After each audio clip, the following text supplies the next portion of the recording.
I feel attacked, but I also feel seen?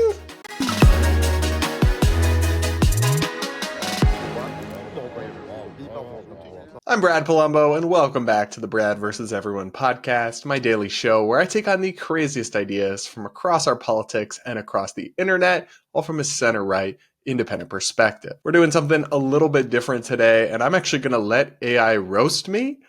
Plus, we'll do our usual TikTok reaction segment and read some of your comments. So make sure you're subscribed if you aren't yet.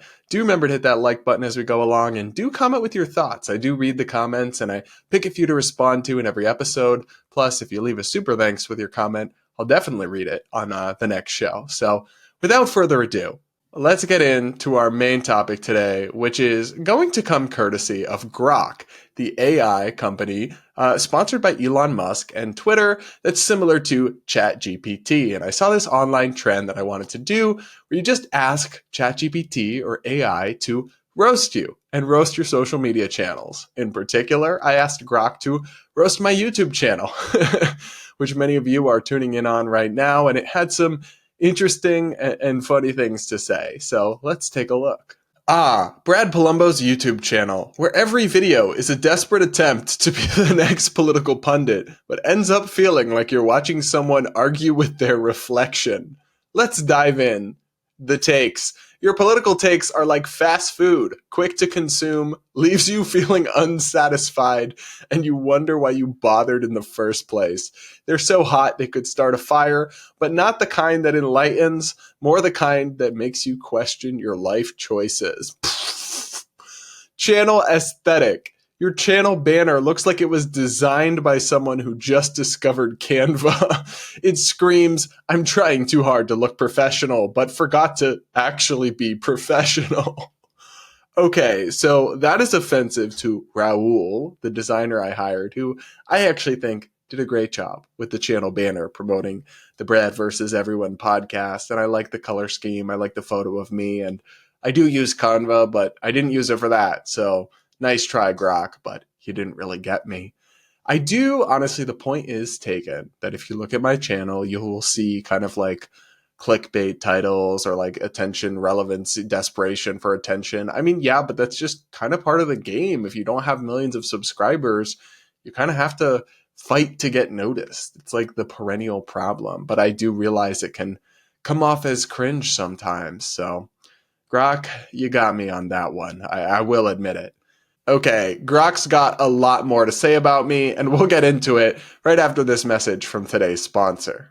So you guys know that I've been working on bringing you a merch line for some time. Babe, put down the crack pipe and all that. First, I was so stressed about the whole process, but because of today's sponsor, I've been able to streamline the whole thing, and it's been a huge relief. If you run an e-commerce business, you already know that shipping can consume valuable time and resources. ShipStation makes it easier. They're the multi-carrier shipping solution that integrates wherever you sell online and streamlines your workflow, so your business can grow even while you're on vacation. It is so easy to automate shipping tasks and manage orders with one simple dashboard. Plus, you can smoothly print shipping labels with one click of a button. Over 130,000 companies have grown their businesses with ShipStation, and 98% of companies that stuck with ShipStation for over a year became customers for life. Plus, ShipStation's inventory sync feature streamlines e-commerce operations by eliminating the need for manual updates. Inventory sync updates hourly to ensure that inventory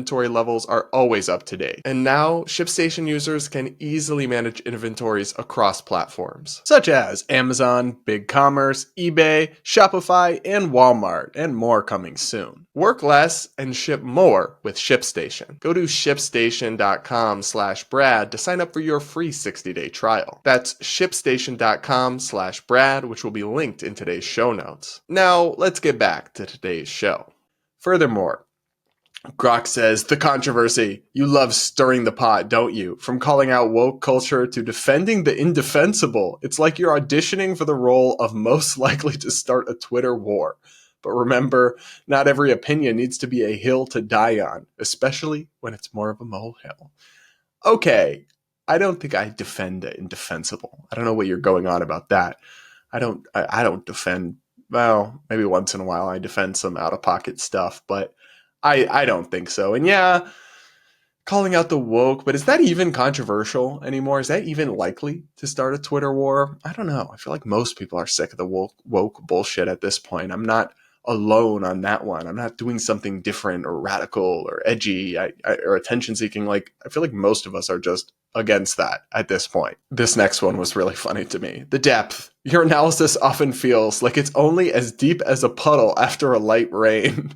You skim the surface of complex issues with the finesse of a toddler trying to ice skate. That is slightly poetic, the way it just roasted me there. I mean, you really painted the picture. I do kind of an approach to issues where it's like drive by. It's like bang, bang, quick topic, next topic, next topic. But I like to think that I do go a little bit in depth on them. But I'm not the deep dive essay, video essay type of content creator. But that's also because that's a specific skill set and a specific audience is interested in that. But not everybody has the attention span for that. And I like to talk about lots of different things. So I can't dedicate to a deep dive to every single one of them. But you got me with the toddler thing. That made me laugh a little when I first saw it. It really did. Up next from Grok, it comments on my overall vibe, saying you give the vibe of someone who thinks they're a protagonist in a movie about a misunderstood pundit. But in reality, you're more like the extra who accidentally wandered into the frame. Oof. Ouch. The extra who wandered into the frame. Wow. Okay. The Grok, tell me how you really feel. Why don't you? I mean, misunderstood pundit. I don't know. I do think I can be a little egotistical, but you kind of have to be. Honestly, I don't know if there's a YouTuber or a content creator or a journalist or a commentator out there who isn't a little bit narcissistic, because you kind of have to be to think that you have something worth saying that everyone should listen to, which is kind of a necessary prerequisite to at least be successful at this kind of gig. And you tend to be a little delulu or have a little bit of an ego if you hold that view. So yeah, sometimes I probably do give off that energy, Grok. So I guess you got me on that one. The smile. When you smile, it's like you're trying to convince yourself that your political takes are popular. It's half-hearted, like you're not sure if you should be smiling or preparing for an argument. I'm really bad at my fake smile, actually. My boyfriend constantly tries to coach me to take photos. He says I smile too big, and I have to just have a gentle, relaxed smile. I don't know. It's really hard to do shit like that authentically on camera. It really is. So, Grok, it's easier. It's harder than it looks. Okay. This one was kind of on point, actually hilarious. The outfit. You dress like you're perpetually late for a meeting with your libertarian think buddies, where the dress code is casual Friday, but every day. That shirt, it's not making a statement. It's just confused. Damn. Okay, well, my boyfriend's going to take the most offense to this because he picks out most of my clothes, actually. He just, when we started dating, my old clothing items slowly started to disappear and new things would appear. And I woke up several years later and all my baggy sweatshirts and cargo shorts were gone and they were all replaced with other stuff. So, Grok, that's actually an attack on my boyfriend, which I do not take lightly. And he will be listening to this and be deeply, deeply offended. But no, I do wear mostly casual stuff in my videos. When I go on TV, I sometimes put on a shirt and tie or something, but I'm not going to do that to record a podcast in my home office. I'm just going to chill and dress how I would normally dress, talking to you guys like I would talk to anybody else in real life. So roast me, I guess. Up next. Engagement. You're like that guy at a party who thinks he's dropping knowledge, but everyone's just nodding to be polite. Your engagement is either bots or people who accidentally clicked while scrolling past.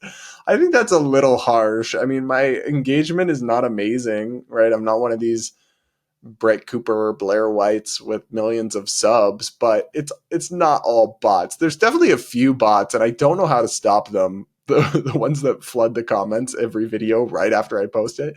I don't know how to stop them. Your audience. They're either there for the drama, the occasional nugget of wisdom, or because they mistyped Brad Pitt into YouTube. That's kind of funny, that last one. I would like to think, and you guys let me know in the comments if it's true or not, that I bring you a more than occasional bit of wisdom.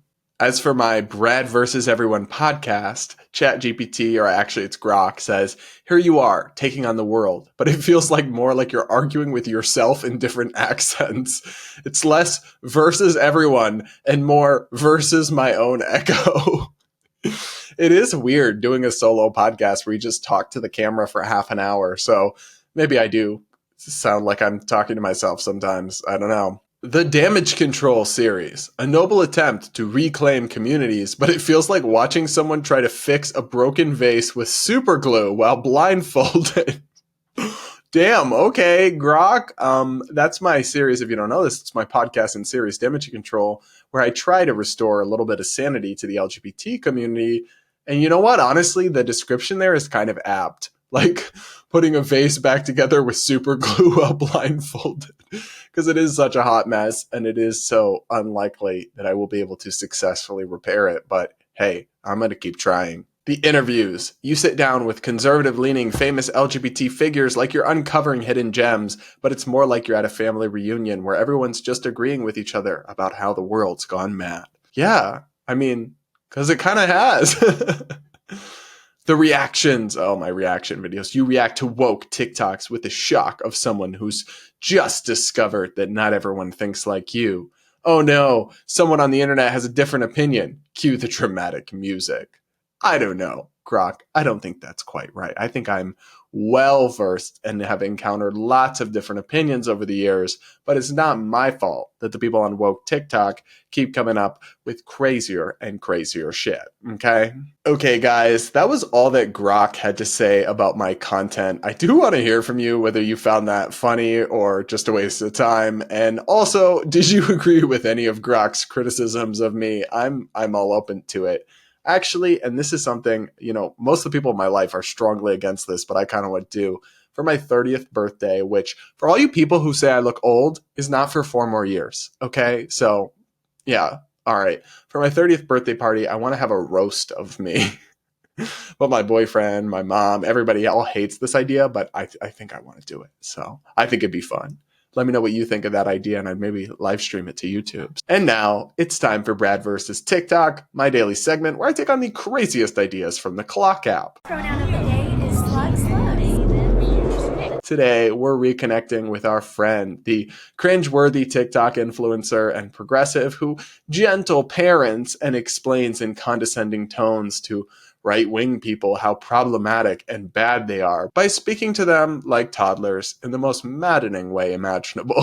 Today, Miss Frazzle has a message for how you should speak to a family member who is upset over inclusive language, which in this case means like weird woke shit like birthing person or chest feeding instead of, woman or breastfeeding. That's what this is about. So buckle up, brace yourself, pop an ibuprofen because it's going to get painful, and let's take a listen. Oopsies! Uncle needs to worry about Uncle.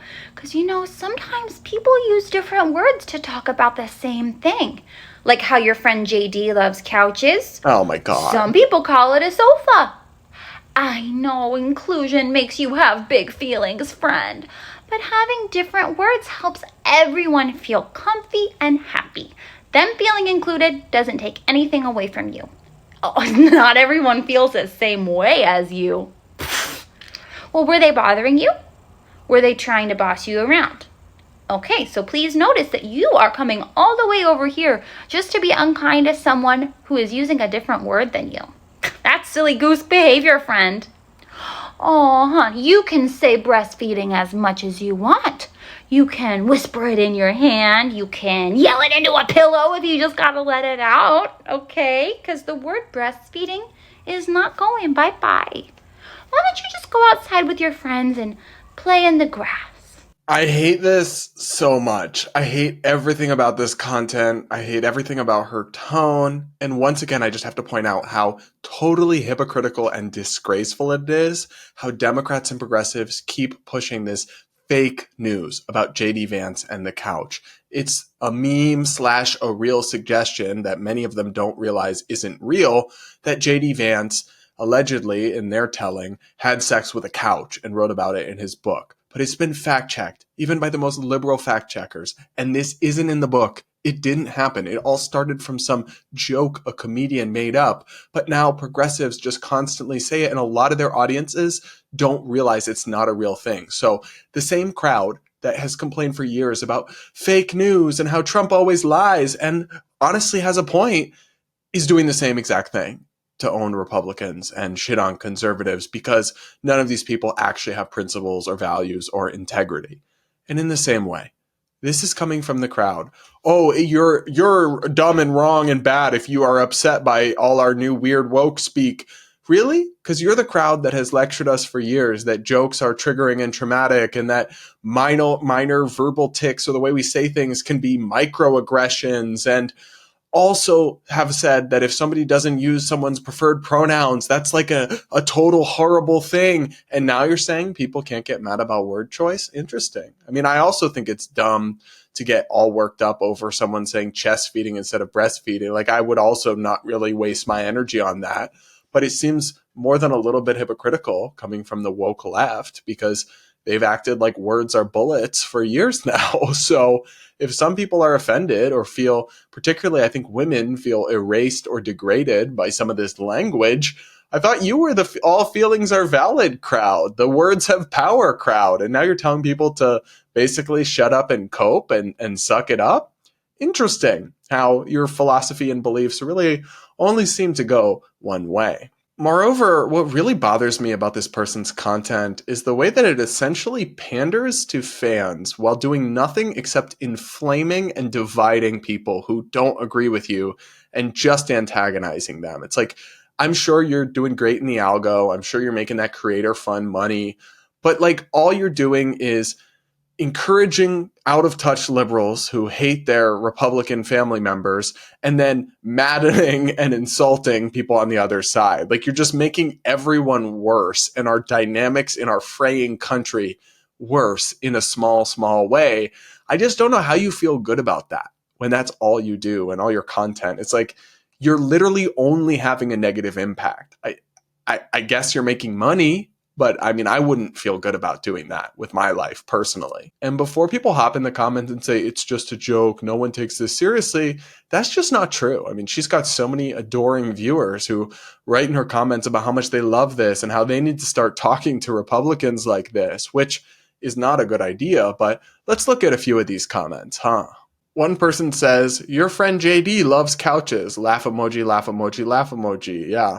Sure, the same person gets all up in arms when Trump spreads fake news, but of course, it's fine when we do it. It's fine when we attack Republicans with it. Really disgraceful stuff. Somebody else says, you need to be a teacher for the MAGA reprogramming camp. You see, the thing is, I'm like pretty sure that's a joke. But the fact that I'm not 100% sure that it wouldn't shock me if some percentage of Democrats these days actually did want to send MAGA people to reprogramming camps kind of shows you how far we've gone and just how off the rails our society is. I need to start talking to my in-laws like this. That's a very bad idea, babe. That's not going to work out well for you. That's not going to lead to harmony or happiness in your family life.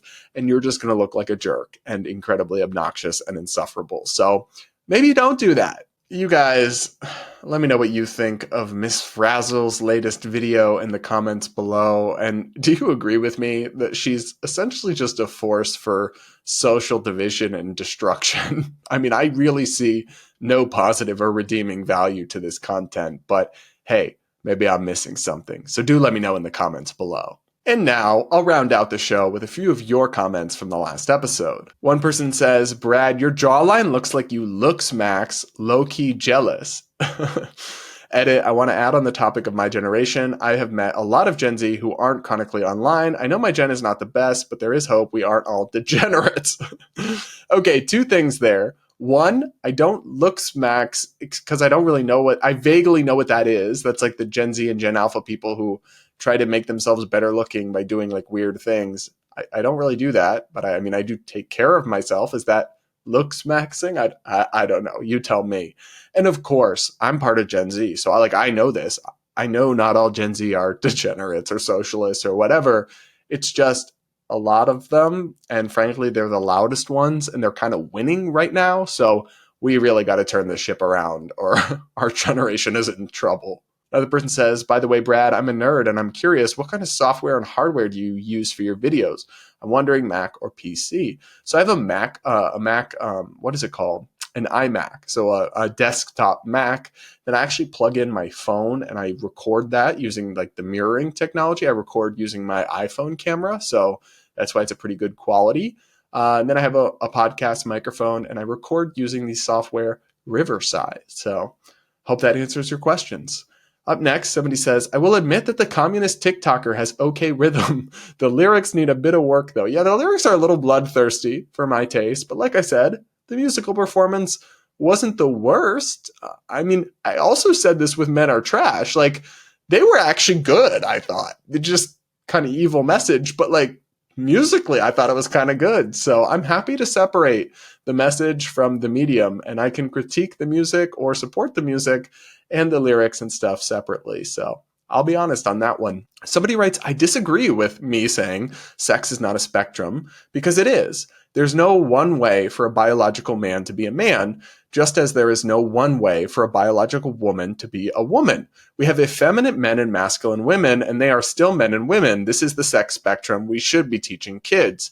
I don't disagree with you, so I think you may have misunderstood me. When I say that sex is not a spectrum, what I mean is that there are two biological sexes. There are males whose system is oriented towards the production of sperm, and there are females whose systems are oriented towards the production of eggs. You should check out my interview with Colin Wright, the evolutionary biologist, where we go deep into this. And then there's extremely rare intersex conditions, but even most of those can actually be sorted into male or female, and only a tiny percentage are truly ambiguous. So it is basically a binary, not a spectrum. You're either male or female, and then there's super rare exceptions, but still, like, just because you can flip a coin and it can land on its head, we'd still say there's two sides to a coin, right? Even though it could technically land on the side and stand straight up. That's also possible. So we'd still say there's two sides to a coin, though, right? Not three, not infinity. It isn't a spectrum. It is a binary. But what you're talking about isn't sex, right? That's just personality. That's just mannerisms. Those things can vary wildly and should be allowed to. Doesn't change the fact that there's just two biological sexes. Another person says, do these crazies forget that Trump was once a president already and none of that happened then and none of it will happen right now? Yeah, this is a really good point. And this is what I keep telling people. Like, there were things under Trump that I liked and I supported, and there were things I disagreed and I criticized him on. But I don't buy a lot of the apocalyptic language about, oh, it's so bad, because we already had him once. And so the idea that all these crazy things, if he was going to do them then, or if he was going to do them at all, wouldn't he have done it then? I find that all to be fear-mongering and alarmism, because I don't know how bad it's going to be. Another person says, hi, Brad, I love your daily podcast and I've supported your channel before. I find you more entertaining than my Netflix subscription, so it's only fair. Oh, wow. Thank you. So it's only fair to pass on a super thanks every now and then, but I do think it's a bit cheeky of you to say you will read out comments if someone pays. It's giving cash for questions vibes that hit the UK's government a few years back. Have you considered offering a monthly membership on YouTube? I'm sure many of us viewers would like to regularly support you via this option. You could offer perks to your members, such as member-only content and badges on comments. You could then feature a few member comments alongside non-member comments in your comments review section, which I would feel would be a lot more fairer. That's a really good idea. I'll look into that. I haven't thought about offering memberships yet, but maybe I will do that. And I wasn't saying I'll only read them if there's super thanks. I read lots of comments, but I'm just saying it's a good way to get my attention on your comment, and I will for sure probably read it in that case. So another person wrote a comment and said, on bullying, speak for yourself, Brad. Well, I'm kind of always speaking for myself. And she continues, bullying is how kids learn how to handle intergroup conflict, the utility of personal and public shame as a tool for social cohesion, how to discern hierarchies and their position within them, and practice mock trials by public opinion / mock games of palace intrigue. Bullying among children is akin to puppy play fighting, but for the higher level, more complicated social component of our lives as pack animals. Are there maladjusted kids that take it too far? Totally. Are there equally maladjusted kids that are too sensitive? You betcha. But our focus should be helping those particular kids, not policing the whole system that is actually an important formative part of their social development into members of society that can navigate the complex, covert social contracts we require of them. And I say this as somebody that was bullied with a significant component of violence in school. It taught me how to stand up for myself and the intimidating power of even the illusion of confidence. If we are going to try to sterilize children's interactions with one another, why send them to school at all? Homeschool them and bully them at home. Joking. So this comment was really interesting to me. And I think this disagreement may come down to what we're defining as bullying. When I say I'm against bullying, I'm talking about like violence and true cruelty between kids. Obviously, some degree of teasing and social shaming and other things is going to happen and isn't necessarily a crisis or even a problem and can build resilience in kids and standing up to someone who's not being nice to them, and obviously shouldn't be cracked down upon 100% by school authorities or have parents get involved every time.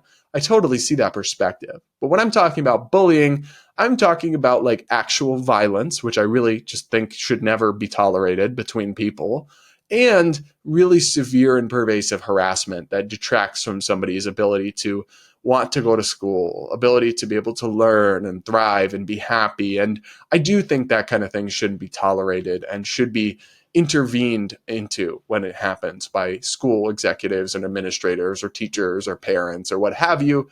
So I take your points, but we've seen a lot of people who've been hurt really badly by pervasive, severe bullying, including to the point of tragically sometimes taking their own lives. So I do see a need to crack down on that. But I do agree with you to the extent that that doesn't mean we need to stop every kid from teasing each other a little bit or intervene in every minor social interaction. Of course not. They do have to stand up for themselves and develop thick skin. But when I talk about bullying, I'm talking about something that crosses a line that's significantly beyond that. All right, everybody, that is it for this episode of the Brad versus Everyone podcast. Thank you so much for tuning in. Please do make sure you're subscribed if you aren't yet. Do hit that like button. Comment with your thoughts. I do read the comments and I'll pick a few to respond to on Monday. So with that, we'll talk again next week.